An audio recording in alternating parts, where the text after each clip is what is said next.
ಸೇಡಂ ತಾಲೂಕಿನ ಮದನ ಗ್ರಾಮದ ಸರ್ಕಾರಿ ಪ್ರೌಢಶಾಲೆಯ ಆವರಣದಲ್ಲಿ ಜಯ ಕರ್ನಾಟಕ ಜನಪರ ವೇದಿಕೆ ಸಂಘಟನೆ ವತಿಯಿಂದ ಸಸಿ ಹೂವಿನ ಗಿಡ ನೆಡುವ ಕಾರ್ಯಕ್ರಮ ಗಡಿಭಾಗದಲ್ಲಿ ಕನ್ನಡ ಜಾಗೃತಿ ಮೂಡಿಸುವ ಕಾರ್ಯಕ್ರಮ ಮಾಡಲಾಗಿದ್ದು, ಈ ಕಾರ್ಯಕ್ರಮದ ದಿವ್ಯ ಸಾನ್ನಿಧ್ಯವನ್ನು ಶ್ರೀ ಶರಣಯ್ಯ ಸ್ವಾಮಿ ಹಿರೇಮಠ ಮದನ ಸ್ವಾಮೀಜಿಯವರು ತಾಯಿ ಭುವನೇಶ್ವರಿ ಭಾವಚಿತ್ರಕ್ಕೆ ಪೂಜೆಯನ್ನು ಸಲ್ಲಿಸಿದ್ದಾರೆ. ಭೀಮಣ್ಣ ದೈಹಿಕ ಶಿಕ್ಷಕರು ಸ್ವಾಗತವನ್ನು ಕೋರಿದರೆ, ಇತ್ತ ಸರ್ಕಾರಿ ಪ್ರೌಢಶಾಲೆಯ ಮುಖ್ಯ ಗುರುಗಳಾದ ಬಾಬು ಕಾರ್ಯಕ್ರಮದ ಅಧ್ಯಕ್ಷತೆ ವಹಿಸಿದ್ದು, ಅರಣ್ಯ ಇಲಾಖೆಯ ಅಧಿಕಾರಿಗಳು ಕದೀರ್ ಅವರು ಪರಿಸರ ಮತ್ತು ಅರಣ್ಯ ಪ್ರದೇಶಗಳನ್ನ ರಕ್ಷಣೆ ಬಗ್ಗೆ ಮಾಹಿತಿಯನ್ನು ನೀಡಿದ್ದಾರೆ. ಮುಖ್ಯ ಗುರುಗಳಾದ ಬಾಬು ಸರ್ ಅವರಿಗೂ ಹಾಗೂ ಮತ್ತು ಗ್ರಾಮ ಪಂಚಾಯತ್ ಅಧ್ಯಕ್ಷರಾಗಿರ್ತಕ್ಕಂಥ ಅಮ್ಮನವರ ಅಶೋಕ್ ಅಣ್ಣನವರಿಗೂ, ಆಮೇಲೆ ನಮ್ಮ ಗ್ರಾಮ ಪಂಚಾಯತ್ ಅಭಿವೃದ್ಧಿ ಅಧಿಕಾರಿಗಳವರಿಗೂ ಹಾಗೂ ಮತ್ತು ನಮ್ಮ ತಾಲೂಕಾ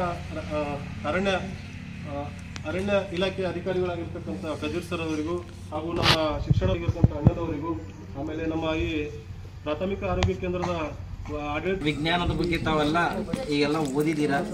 ನಾವು ಹೇಳೋದೇನೆ ಇದು ಹತ್ತಲ್ಲಿ ನಿಮಗೆ, ಯಾಕಂದರೆ ಗಿಡ ಮರ ಯಾಕೆ ಬೇಕು, ನಮಗೆ ಆಮ್ಲಜನಕ ಬೇಕು, ಅವು ಹೆಂಗೆ ವಿಷಯವನ್ನು ಹೀರ್ಕೊಂಡು ನಮಗೆ ಆಮ್ಲಜನಕ ಕೊಡ್ತವೆ, ಎಲ್ಲವನ್ನು ಓದಿದ್ದೀರಾ. ಪರಿಸರದ ಬಗ್ಗೆ ಹಾಗೂ ನಾಡು ನುಡಿ ಬಗ್ಗೆ, ಇನ್ನೊಂದು ಈಗ ನುಡಿ ಬಗ್ಗೆ ಹೇಳಿದಾಗ ಅದು ಬರೀ ನವೆಂಬರ್ 1ಕ್ಕಷ್ಟೇ ಇದು ಆಗಬಾರ್ದು. ಜಯವಿರುವ ನಿನ್ನಾತ್ಮ ನಿಚ್ಚಲವಿರಲು ಪರಮಾತ್ಮ ನಿಶ್ಚಯವಿರುವ.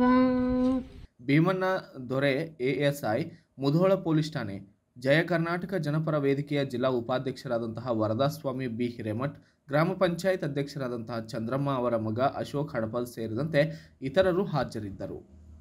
Bureau report Venkatappa K Suggal, BV5 news Kannada, Sedam. Thanks for watching. Read, discuss and debate with editor Dr. Yan Prashant Rao. Wanted reporters in print, digital and visual media for Bharat Vaibhav Daily Newspaper, BV News 5 Channel and BV Fast Web News from all the talukas of Karnataka, Goa and Maharashtra. If interested, send your resume to 9019229369.